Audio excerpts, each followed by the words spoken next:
Hello. So today I want to tell you about the game Pyramido Forgotten Treasures.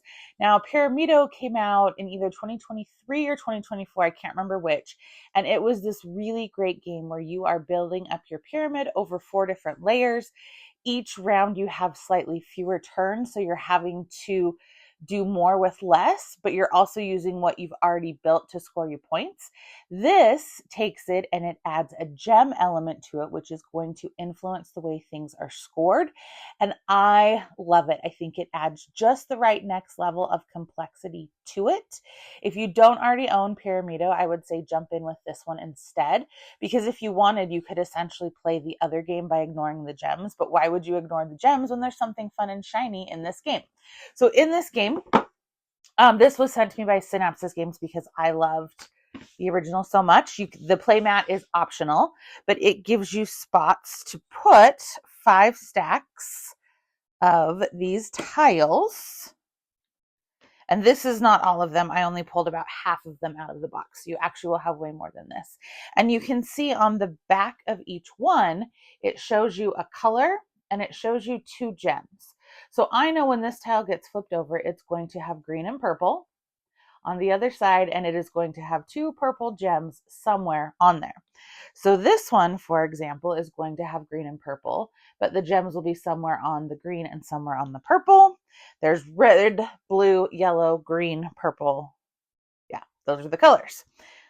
Red, blue, green, yellow, 5 colors, yes.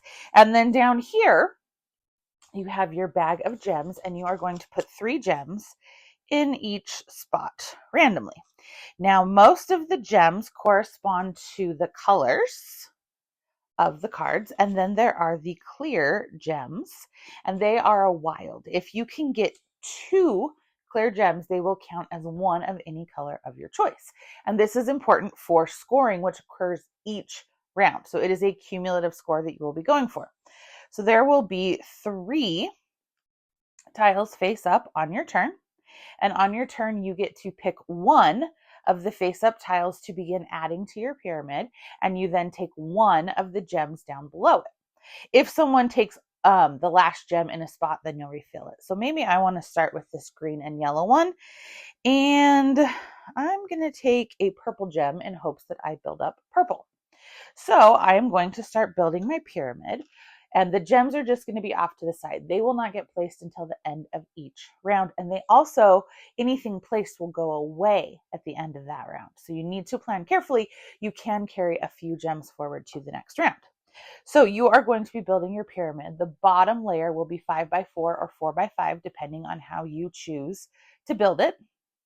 So on your turn, you're always looking at the available face-up tiles. You are choosing one, and you have to add it to your pyramid. It must completely touch a tile. You can't do a half C like that, and you can't do diagonal. Colors don't have to match. However, colors matching is often going to be beneficial to give you more points, because the more contiguous areas you have with these gems on them, each gem counts as a point. And then these gems that you're adding to it at the end of the round are your multipliers. So let's say I got to the end of the round, and let's pretend I have a bunch of greens. Obviously my pyramid would not look quite like this, but let's pretend I had something going like this. We'll pretend this is finished. So there are 3 on here. And then let's say I put another 1. So that would let me count those 3. This would give me the gems on there times 2, because 2 clears would count as a green. And if I threw a third green on there, that would now mean that the gems on the tiles, which is 3, get multiplied by 3. So this is now 9 points. End of the round. These go away. I carry a few gems forward, and now I get to continue to build up my pyramid. So let's say I go like this. Well, now I'm still got this green area all connected. My purple area is looking good because it's also connected. So you're wanting to plan ahead. So having gems along the outside of each of your levels can be very beneficial, because it can give you a lot of scoring. So there's a lot of puzzling it out, a lot of deciding, how can I help myself the most now to get a great score this round? And how can I also benefit myself for future rounds? So like I said, the original version of Pyramido did not have the shinies.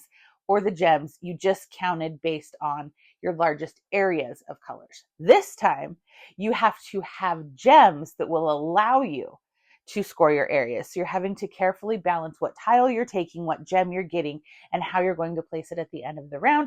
And you're going to do that over a series of rounds and add up your total score, and the person with the highest score wins. I love this game.